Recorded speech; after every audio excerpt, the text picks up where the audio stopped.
À ce qui paraît, c'est la rentrée des classes pour tout le monde. Et figurez-vous, dans cette rentrée des classes, il y a eu des sujets polémiques. Et pourtant, les dépenses de rentrée scolaire ont chuté de plus de 12% à cause de l'inflation.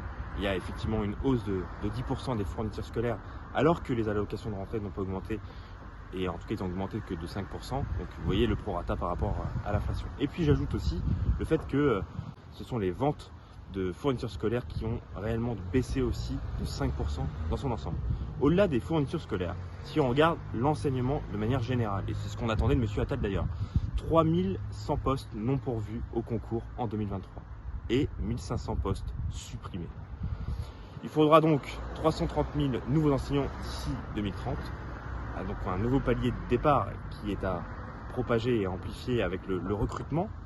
Et on voit un ministre de l'Éducation nationale qui veut couper l'herbe sur le pied au ministre de l'Intérieur, qui fait sa petite rentrée à Tourcoing avec la famille de la Macronie. Et pourtant, le ministre de l'Éducation nationale a trouvé comme moyen de lui couper l'herbe sur le pied avec la baya, certes, mais aussi de monopoliser le débat public sur des sujets comme celui-là. Est-ce que c'est réellement une priorité quand on voit le nombre d'écoliers, le nombre de recensements de difficultés qu'on peut avoir avec la baya? Mais en tout cas, ce qui est sûr, c'est que 150 établissements sur près de 60 000 sont concernés sur un territoire comme la France. Monsieur Attal donc a annoncé que particulièrement dans 513 établissements qui seraient particulièrement concernés par cette chose, il y avait des positionnements sur la laïcité qui méritaient d'être encadrés, resserrés. Donc faire sa rentrée uniquement là-dessus, ça me paraît assez scandaleux pour plusieurs raisons, puisque les éléments de langage des différents rectorats ont été envoyés il y a quelques jours pour des éléments de langage sur comment parler de la baya, comment sensibiliser, etc., etc. Vous voyez que plutôt que faire des éléments de langage plutôt sur la rentrée, en rassurant sur comment on va revaloriser le salaire des enseignants, comment on va s'améliorer sur le recrutement de ces enseignants ou des nouveaux enseignants qui peuvent arriver. Voilà, on fait des sujets polémiques, on utilise la laïcité et effectivement, pour moi, il y a un cadre déjà qui existe, qui est présent et qu'il faut amplifier et faire connaître. C'est la loi de 2004 qui est plutôt claire en la matière et qu'il faut faire connaître. Et plutôt que faire des polémiques en pleine rentrée des classes, on retient, et j'ai longuement échangé, là je sors du collège de Feuquières-en-Vimeux, mais je suis à proximité d'une école primaire à Fréjus-l'Escarbotin.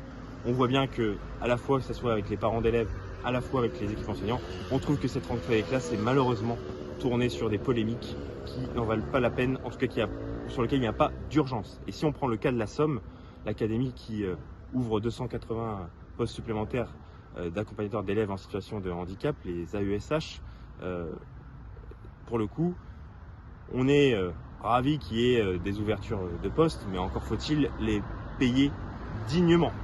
C'est tout l'enjeu aussi de ces personnes qui accompagnent nos élèves en situation de handicap. Il y a aussi un enjeu majeur et malheureusement, et c'est quand même un chiffre important en cette rentrée, cette année, 42 classes d'écoles primaires et maternelles ont fermé dans la Somme, notamment à Amiens, à Flixecourt ou encore à Montdidier dans son ensemble de ce département. Donc il fallait quand même l'avoir en tête parce qu'il y a des endroits où des classes sont fermées.